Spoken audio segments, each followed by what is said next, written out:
बिस्मिल्लाहिर्रहमानिर्रहीम। अस्सलाम वालेकुम स्टूडेंट्स। आज हमारा जो चैप्टर 3 डायनामिक्स का नेक्स्ट टॉपिक है वो है 4 फंडामेंटल फोर्सेस इन नेचर। तो आज हम लोग इनको स्टडी करेंगे। जो हमारी ये दुनिया है, यूनिवर्स है, इसके अंदर 4 बड़ी फोर्सेस जो है वो एक्ट कर रही हैं। ठीक है, वो ऑलरेडी प्रेजेंट है, यानी कि हमने उनको क्रिएट नहीं किया, वो शुरू से ही इस नेचर के अंदर एग्जिस्ट करती हैं और वो अपना काम कर रही हैं, फंक्शन कर रही हैं। ठीक है, और ये चारों बड़ी फोर्सेस हैं। ठीक है, तो सबसे पहली जो है ये है स्ट्रॉन्ग न्यूक्लियर फोर्स। इसको हम लोग स्टडी करते हैं कि इसका क्या फंक्शन है। जो न्यूक्लियर हम लोग फिज़िक्स में पढ़ते हैं कि हमारे पास मैटर को स्टडी करते हैं। मैटर कोई भी चीज़ जिसका एक सर्टेन मास है और एक सर्टेन स्पेस ऑक्यूपाई कर रही है, हम लोग उसको बोलते हैं कि वो हमारे पास क्या है, मैटर है। अब मैटर क्या है कि मैटर के अंदर कोई भी ऑब्जेक्ट, लेट सपोज हम लोग एक चेयर ले लेते हैं, उसकी एग्जांपल ले लेते हैं, तो ऑब्वियसली उसके अंदर स्मॉलर बहुत सारे पार्टिकल हैं, बहुत सारे एटम्स, जो बिल्डिंग ब्लॉक ऑफ मैटर होता है उससे मिलकर जो है ना वो कोई चीज़ बनती है, कोई भी मैटर है। जो स्मॉलेस्ट उसका पार्टिकल है हम लोग उसको बोलते हैं एटम। अब एटम क्या होता है, किसी भी एटम के अंदर हम एटम का स्ट्रक्चर पढ़ते हैं तो हमें पता होता है कि एटम के अंदर एक न्यूक्लियस होता है। ठीक है, उसके इर्द गिर्द डिफरेंट शेल्स होते हैं जिसमें हमारे पास इलेक्ट्रॉन्स रिवॉल्व कर रहे होते हैं। अब ये जो न्यूक्लियस होता है इसके अंदर हमारे पास 2 पार्टिकल्स, हम लोग छोटे छोटे और भी बहुत सारे पार्टिकल्स हैं, लेकिन जो बड़े पार्टिकल्स हैं वो हम लोग जो 2 पार्टिकल स्टडी करते हैं वो है प्रोटॉन्स और न्यूट्रॉन्स। प्रोटॉन्स का जो न्यूट्रॉन्स का साइन होता है वो कोई नहीं होता, मतलब ये न्यूट्रल वर्ड से निकला, न्यूट्रल रहते हैं। ठीक है, ना ये पॉजिटिव है ना ये नेगेटिव है, इनका कोई इफेक्ट नहीं है, इनका कोई जो है वो इसके ऊपर साइन चार्ज नहीं है। और जो प्रोटॉन्स होते हैं वो पॉजिटिवली चार्ज होते हैं। ठीक है, इनको हम लोग इस तरह से रिप्रेजेंट भी ऐसे सर्कल के अंदर प्लस का साइन डाल के करते हैं कि इनके ऊपर प्लस का साइन है। ठीक है, पॉजिटिव है ये। तो अब इस तरह से एक ये लेट सपोज मैं एक न्यूक्लियस की एग्जांपल ले लेती हूँ। न्यूक्लियस है और इसके अंदर हमारे पास बहुत सारे छोटे छोटे प्रोटॉन्स हैं। अब हमारे पास नेचर में एक लॉ होता है कि जो भी सेम चार्जेस होते हैं वो आपस में एक दूसरे से दूर जाने की कोशिश करते हैं, रिपेल करते हैं, एक दूसरे को दूर जाने की कोशिश करते हैं।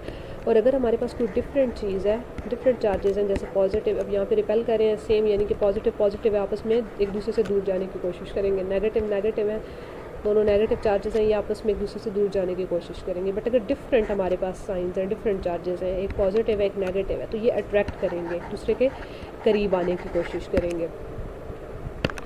तो अब हमारे पास जो न्यूक्लियस है इसके अंदर हम देखते हैं कि एक तो न्यूट्रॉन्स है जिनका कोई इफेक्ट नहीं है और दूसरी तरफ प्रोटॉन्स है।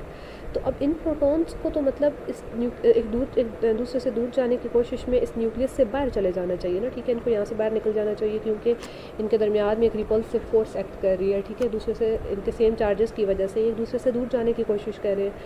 लेकिन न्यूक्लियस के अंदर एक फोर्स है जो कि इन चार्जेस को बाहर नहीं जाने देती, प्रोटॉन्स को अंदर ही अपने अंदर ही रखती है। ठीक है, यानी कि इतनी वो स्ट्रॉन्ग है कि इनकी रिपल्सिव जो फोर्स है उसको भी ओवरकम कर लेती है। इस फोर्स को हम लोग बोलते हैं कि ये न्यूक्लियर फोर्स है और स्ट्रॉन्ग न्यूक्लियर फोर्स इसका नाम है। ठीक है, ये हमारे पास इसका फंक्शन है कि ये अब हमारे पास 2 प्रोटॉन्स हैं, इनके दरमियान में वो फोर्स इस तरह से एक्ट कर रही है। ठीक है, और ये बहुत ठीक है, ये स्ट्रॉन्ग है और इनको आपस में इस तरह बाउंड करके रख रही है। ठीक है, इन प्रोटॉन्स को इसने आपस में क्या किया हुआ है, बाउंड किया हुआ है। इन दूसरे को ये रिपेल नहीं कर पा रहे, मतलब इनको तो अपने एक दूसरे से दूर जाना चाहिए लेकिन ये आपस में एक जगह पे अपनी जगह पे टिके हुए हैं। अब नेक्स्ट चीज़ है इसका कि इसकी हमारे पास रेंज क्या होती है। रेंज ये होती है कि कितना दूर तक एक फोर्स एक्ट कर सकती है। ठीक है, जैसे मैं यहाँ से कोई चीज़ अगर किसी को फेंकती हूँ तो वो मैं कितना दूर तक फेंक सकूँगी, मतलब डिस्टेंस कितना है, या ये फोर्स अप्लाई हो रही है इस प्रोटॉन से, अगर एक फोर्स अप्लाई हो रही है तो उसका इफेक्ट कहाँ तक जाएगा, उसका डिस्टेंस कितना दूर है, कहाँ तक हो जाएगा। तो इसका जो हमारे पास रेंज होती है इसकी वो होती है 10 पावर -15 मीटर। और ये ऑलमोस्ट एक प्रोटॉन के डायमीटर के बराबर है। लाइक अगर इतना प्रोटॉन, ये प्रोटॉन का डायमीटर है, ये 10 पावर -15 है। ठीक है, तो इतना ही आगे डिस्टेंस होगा, यहाँ से इधर तक इसकी जो है ना ये फोर्स अप्लाई हो रही होगी। इधर से भी सेम ऐसे इतना 10 पावर -15 मीटर तक, इधर से भी 10 पावर -15 मीटर तक। तो नेक्स्ट अगर यहाँ पे कोई प्रोटॉन है, कोई भी इसके अंदर चीज़ आ रही है तो वो उस पर फोर्स अप्लाई कर रहा है इसके इस डिस्टेंस के अंदर। यानी कि अगर कोई यहाँ पे इतना दूर कोई चीज़ बैठी हुई है तो उस पर इसका ये फोर्स अप्लाई नहीं हो रही। ठीक है, सिर्फ इस डिस्टेंस के अंदर अंदर इसकी ये फोर्स अप्लाई हो रही है। ठीक हो गया। नेक्स्ट, और ये बहुत कम है, ठीक है, 10⁻⁻15। आई थिंक ये जस्ट वीक जो न्यूक्लियर फोर्स है उससे हमारे पास ये थोड़ी सी ज़्यादा इसकी रेंज है। वैसे बाकी सबसे जो हमारे पास फोर्सेस हैं उनसे इसकी रेंज बहुत कम है। तो क्योंकि आफ्टर ऑल इसने एक एटम के अंदर रिएक्ट करना है, कहीं ज़्यादा दूर तो इसकी फोर्स अप्लाई हो नहीं सकती। अब इसके बाद नेक्स्ट है हमारे पास रिलेटिव स्ट्रेंथ। रिलेटिव स्ट्रेंथ की एज सच कोई यूनिट नहीं होती है, जस्ट हम लोग एक रेशो होता है हम लोग जिससे मेजर कर सकते हैं स्ट्रेंथ को, थोड़ा सा कंपेयर कर सकते हैं कि कितनी इसकी स्ट्रेंथ है। जैसे है ये एक्चुअल में फोर्स ही, ठीक है, लेकिन ये फोर्स का रेशो होता है जिसकी वजह से इसकी एज सच कोई यूनिट नहीं होती और इसकी रिलेटिव स्ट्रेंथ 1 है। बाकी फोर्सेस की बनस्बत क्योंकि वो माइनस में चली जाती हैं और ये उनकी पावर और बहुत स्मॉलर स्ट्रेंथ है और इसकी स्ट्रेंथ बहुत ज़्यादा है, ठीक है, लेकिन इसकी रेंज बेशक कम है लेकिन इसकी स्ट्रेंथ बहुत ज़्यादा है। ये ज़्यादा स्ट्रेंथ से किसी भी चीज़ को अपनी तरफ अट्रैक्ट कर रही है।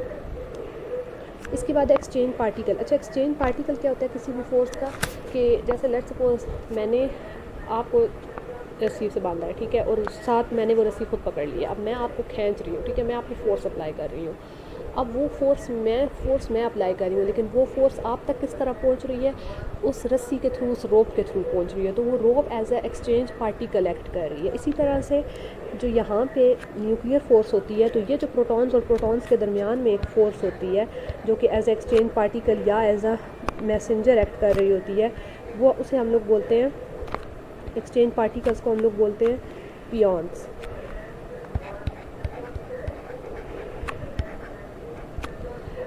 ठीक है, ये एज अ मैसेंजर एक्ट करता है। आप समझ लें इसको एज अ ग्लू, जैसे इसके इर्द गिर्द कोई ग्लू लगी हुई है जो दूसरी चीज़ को अपनी तरफ अट्रैक्ट कर रही है, ठीक है। कि नेक्स्ट फोर्स है हमारे पास इलेक्ट्रोमैग्नेटिक फोर्स, और इसमें हमारे पास दोनों फोर्सेस आ जाती हैं।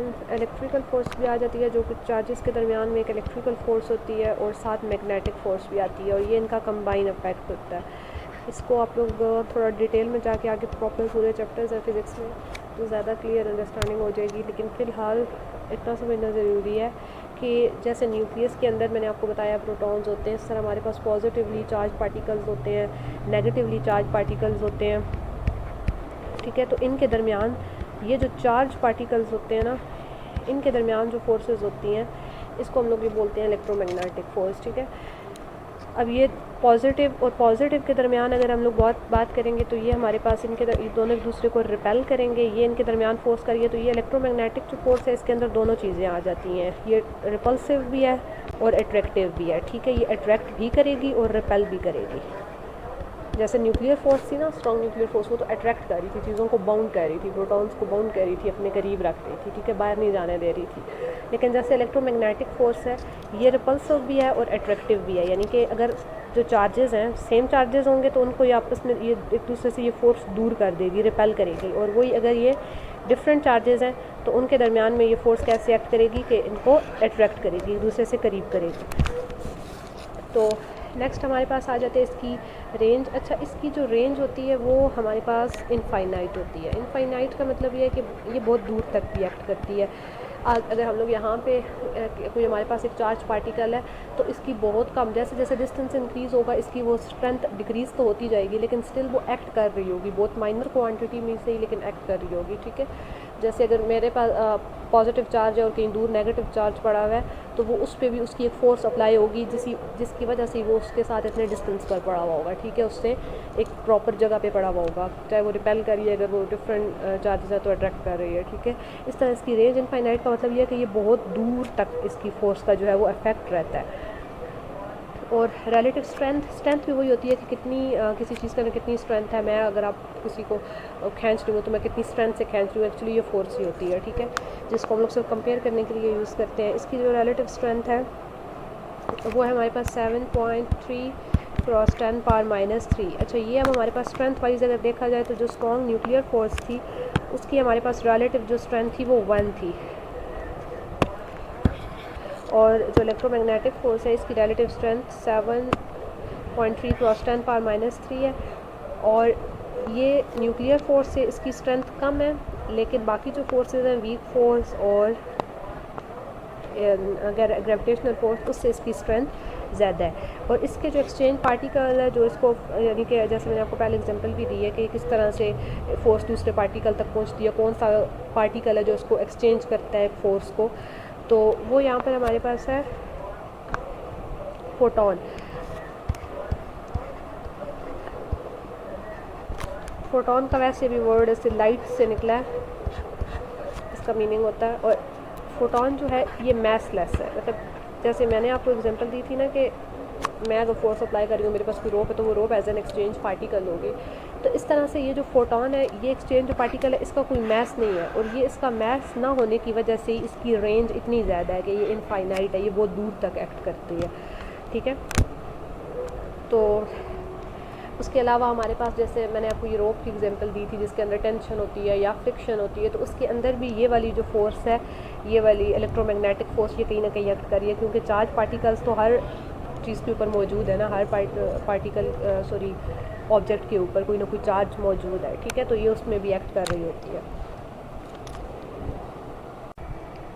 ओके, नेक्स्ट फोर्स है हमारी वीक न्यूक्लियर फोर्स, और ये भी सेम इसी तरह से न्यूक्लियस के अंदर ही एक्ट करती है। जैसे लेट्स सपोज कि हमारे पास एक न्यूक्लियस है, पहले हमने बताया था कि इसके अंदर प्रोटॉन्स हैं, ठीक है। और न्यूक्लियस क्योंकि ज़्यादा प्रोटॉन्स के अंदर रिपल्सिव फोर्स होती है, और जो न्यूक्लियर फोर्स होती है वो इतनी स्ट्रॉन्ग होती है कि वो इस रिपल्सिव फोर्स पे ओवरकम कर लेती है और प्रोटॉन्स को बर्न करके रखती है न्यूक्लियस के अंदर। अब नेक्स्ट आ जाता है हमारे पास वीक फोर्स। वीक फोर्स क्या होती है कि ये एक्चुअल में रिस्पॉन्सिबल होती है रेडियो एक्टिव डिके के लिए। अब इसमें क्या होता है कि जैसे ही हमारे पास, आप समझें कि अगर एक न्यूक्लियस के अंदर प्रोटॉन्स ज़्यादा ऐड होते हैं, अब वो ज़्यादा, पहले एडिशन हम समझ लेते हैं कि एडिशन कैसे होती है, जो वही वीक फोर्स एक्चुअल में रिस्पॉन्सिबल होती है डिफरेंट प्रोटॉन्स की एडिशन के लिए। इस वीक फोर्स को हमने समझना है सबसे पहले इसके एक्सचेंज पार्टिकल से। इसके एक्सचेंज पार्टिकल्स को हम लोग कहते हैं वेक्टर बोसॉन्स, जो 3 तरह के पार्टिकल्स होते हैं, ठीक है। सो अब W पॉजिटिव, नेगेटिव, Z0, ये 3 एक्सचेंज पार्टिकल्स हैं। एक्सचेंज पार्टिकल मैंने आपको पहले बताया था, वो पार्टिकल जो रिस्पॉन्सिबल होते हैं, मैसेंजर्स होते हैं फोर्स एक दूसरे से ऐसे ट्रांसफ़र करवाने के लिए, ठीक है। ये जो वेक्टर बोसॉन्स, ये जो पार्टिकल्स होते हैं, इनके अंदर हमारे पास ये आप समझ लें कि एक पावर होती है कि ये चेंज हो जाते हैं। जो वीक फोर्स होती है वो अपने इन पार्टिकल्स को क्वार्क्स में चेंज कर देती है, ठीक है। इस वीक फोर्स के अंदर क्या स्ट्रेंथ है कि इसके जो एक्सचेंज पार्टिकल्स होते हैं ना, जो ये फोर्स को इधर से उधर ट्रांसफ़र करने के लिए काम करते हैं, ये उन्हीं पार्टिकल्स को चेंज कर देती है, ठीक है। उनकी जैसा होता है ना एक केमिकल फ्लेवर ही उनका चेंज कर देना, तो ये उनको चेंज करके इनको क्वार्क्स बना देती है। और ये जो क्वार्क्स होते हैं ये एक्चुअली बिल्डिंग ब्लॉक्स होते हैं प्रोटॉन्स के, प्रोटॉन्स और न्यूट्रॉन्स दोनों के, लेकिन यहाँ पे हम लोग फिलहाल इसको प्रोटॉन्स लेते हैं, ठीक है, जो पॉजिटिव पार्टिकल्स होते हैं, ठीक है। अब वीक फोर्स क्या करती है, अपने जो एक्सचेंज पार्टिकल्स हैं, एलिमेंट्री पार्टिकल्स हैं ये तीनों, इनको डिफरेंट, अभी यहाँ पे क्वार्क्स के अलावा ये कुछ और पार्टिकल इलेक्ट्रॉन्स, उनमें भी ये चेंज करती है, लेकिन फ़िलहाल आप इसको समझें कि ये क्वार्क्स में चेंज करती है अपने नहीं पार्टिकल्स को। इनकी केमिकल कंपोजिशन जैसे चेंज हो रही है, इनका फ्लेवर चेंज हो रहा है, टाइप चेंज हो रही है। और ये क्वार्क्स आगे से किसको बनाते हैं, बिल्डिंग ब्लॉक्स किसके होते हैं, पॉजिटिव चार्ज पार्टिकल्स यानी कि प्रोटॉन्स के, ठीक है। ये प्रोटॉन्स बनाते हैं। अब जैसे ये प्रोटॉन्स बनाएंगे तो हमारे पास क्या होगा, इस न्यूक्लियस के अंदर प्रोटॉन्स ज़्यादा ऐड होते जाएंगे। अब excess of everything is bad, जिसके जब इस न्यूक्लियस के अंदर ज़्यादा प्रोटॉन्स आ जाएंगे तो जो न्यूक्लियर फोर्स है वो इतने ज़्यादा प्रोटॉन्स को अपने अंदर बाउंड करके नहीं रखती, तो ये जो फिर प्रोटॉन्स हैं इनकी रिपल्सिव फोर्स जो है वो क्या करेगी, इनको बाहर की तरफ मूव करवाएगी, ठीक है। और ये जो प्रोटॉन है जैसे ज़्यादा होते जाएंगे तो ये इस न्यूक्लियस से बाहर आ जाएंगे, और जब ये बाहर आ जाएंगे तो ये डिफरेंट रेडियो एक्टिव रेज़ की फॉर्म में बाहर आते हैं, जैसे अल्फ़ा, बीटा, गैमा, ठीक है। तो इस तरह की जो इन रेज़ को आगे से हम लोग डिफरेंट रिएक्शंस में, बड़े बड़े न्यूक्लियर फिजन और न्यूक्लियर फ्यूजन रिएक्शंस में ये यूज़ होते हैं। और इवन और हमारे पास बहुत सारे ट्रीटमेंट्स होते हैं, लेज़र ट्रीटमेंट्स होते हैं, उनमें रेडियो एक्टिव पार्टिकल्स यूज़ होते हैं, ठीक है। तो ये इसका फंक्शन था। और इसके अंदर वीक फोर्स की जो रेंज होती है वो 10⁻⁻17 होती है। ये हमारे पास स्ट्रॉन्ग फोर्स से भी कम रेंज होती है इसकी। सबसे ज़्यादा, मतलब जितनी भी फोर्सेज उनमें सबसे जो कम रेंज है वो वीक फोर्स की है। और इसके बाद हमारे पास नेक्स्ट है इसकी रिलेटिव जो स्ट्रेंथ है वो है 10⁻⁻5, ये हमारे पास ग्रेविटेशनल फोर्स से ज़्यादा होती है और बाकी जो फोर्सेस होती हैं स्ट्रॉन्ग फोर्स और इलेक्ट्रोमैग्नेटिक फोर्स, इनसे ये थोड़ी सी वीक होती है, इसीलिए हम इसको वीक फोर्स बोलते हैं। तो नंबर 1 पे हमारे पास स्ट्रॉन्ग न्यूक्लियर फोर्स होती है जिसकी स्ट्रेंथ ज़्यादा होती है, देन इलेक्ट्रोमैग्नेटिक फोर्स होती है, देन वीक न्यूक्लियर फोर्स होती है और एट द एंड हमारे पास ग्रेविटेशनल फोर्स होती है।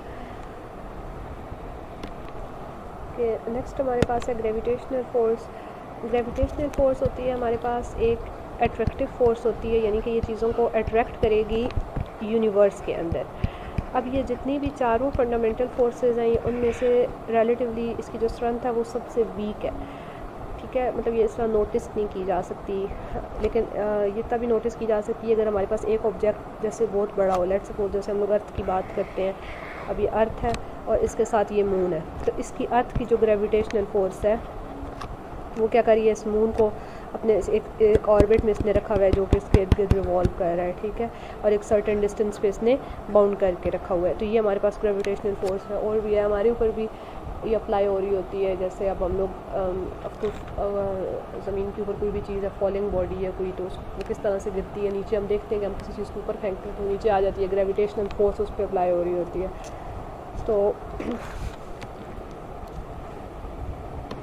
इसके अलावा अर्थ के इर्द और भी जैसे डिफरेंट स्टार्स हैं, गैलेक्सीज़ हैं, उन पे भी अप्लाई हो रही होगी ग्रेविटेशनल फोर्स, ठीक है। इस यूनिवर्स में अर्थ के जितने इर्द गिर्द जितनी इसकी एक सर्टन सराउंडिंग है, जहाँ तक इसकी रेंज जा रही है वहाँ तक जितने भी पार्टिकल्स हैं यूनिवर्स के अंदर वो इनको अपनी तरफ एक ख़ास स्ट्रेंथ से अट्रैक्ट करी होगी। अब सबसे पहले हम लोग इसके एक्सचेंज पार्टिकल्स को डिस्कस कर लेते हैं। जैसे इलेक्ट्रोमैग्नेटिक फोर्स था, उसके अंदर भी जो उसके एक्सचेंज पार्टिकल था प्रोटॉन, वो मैस लेस था, यानी कि उसका कोई मैस नहीं है। तो इसके अंदर भी एक एक्सचेंज पार्टिकल है जिसको हम लोग ग्रेविटॉन का नाम देते हैं, हालांकि ये अभी तक डिटेक्ट नहीं किया गया, लेकिन सिर्फ एक आप समझ लें एक अंदाज़ा है कि ये ग्रेविटॉन इसका नाम होगा।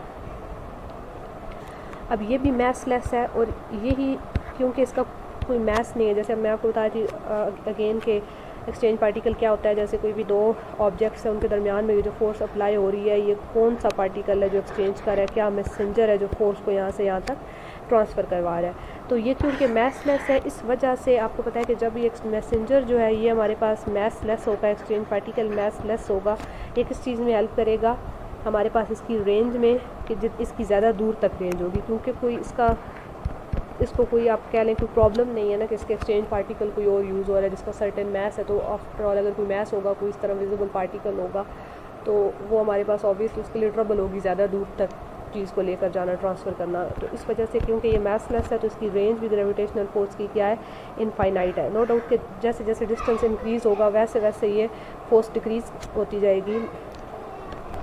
लेकिन अर्थ का अगर ये अर्थ है तो अर्थ का जैसे जैसे हमारे पास डिस्टेंस कोई ऑब्जेक्ट कोई अर्थ से ज़्यादा दूर हो जाएगा, तो यहाँ पर है तो उस पर जो इसकी स्ट्रेंथ है वो हमारे पास कम होगी और जो करीब है उस पर इसकी स्ट्रेंथ ज़्यादा होगी। इसकी जो स्ट्रेंथ है वो 6 × 10⁻39 है। ये बाकी सब जो फोर्सेस हैं इनमें सबसे कम स्ट्रेंथ है। और आपको मैं बता रही हूँ कि जैसे कोई ऑब्जेक्ट मतलब इसके करीब होगा जितना उस पर ये स्ट्रेंथ ज़्यादा होगी, और जैसे जैसे डिस्टेंस हमारे पास डिक्रीज़ होता जाएगा वैसे वैसे स्ट्रेंथ हमारे पास इसकी कम होती जाएगी। तो ये हमारे पास टोटल 4 पार्टिकल थी। और इसकी एक और ये भी प्रॉपर्टी है कि ये जिसके ऊपर भी फोर्स के अप्लाई होती है एक सर्टेन मैस होता है उस चीज़ का। जैसे अगर कोई भी ऑब्जेक्ट है, दो जैसे अर्थ है उसका एक सर्टेन मैस है, कोई दूसरा ऑब्जेक्ट है उसका एक सर्टेन मैस है, तो जिस भी चीज़ का मैस है उन दो चीज़ों के दरमियान में ये फोर्स अप्लाई हो रही होगी। और ऑब्वियसली एक तो ये ग्रेविटेशनल जो फोर्स है अर्थ की है, और भी हमारे पास कई हमारे पास जो गैलेक्सीज़ होंगी उनके अंदर डिफरेंट फोर्सेस होंगी जो उनकी ग्रेविटेशनल फोर्स होंगी, और वो अपने इर्द गिर्द डिफरेंट छोटे स्टार्स और छोटी गैलेक्सीज़ को अट्रैक्ट करके रखेंगी, ठीक है। होप सो आपको इस लेक्चर की समझ आ गई होगी। और अगर कोई भी आपको कन्फ्यूजन है, किसी किस्म का आपको कोई क्वेश्चन है, या आप कोई भी जो है ना वो फ्रूटफुल आप इसको कह लें या पॉजिटिव क्रिटिसिज्म अगर आप करना चाहते हैं तो प्लीज़ आप लोग अपने जो कमेंट सेक्शन है उसमें मुझे मस्ट इन्फॉर्म कीजिएगा। Thank you very much.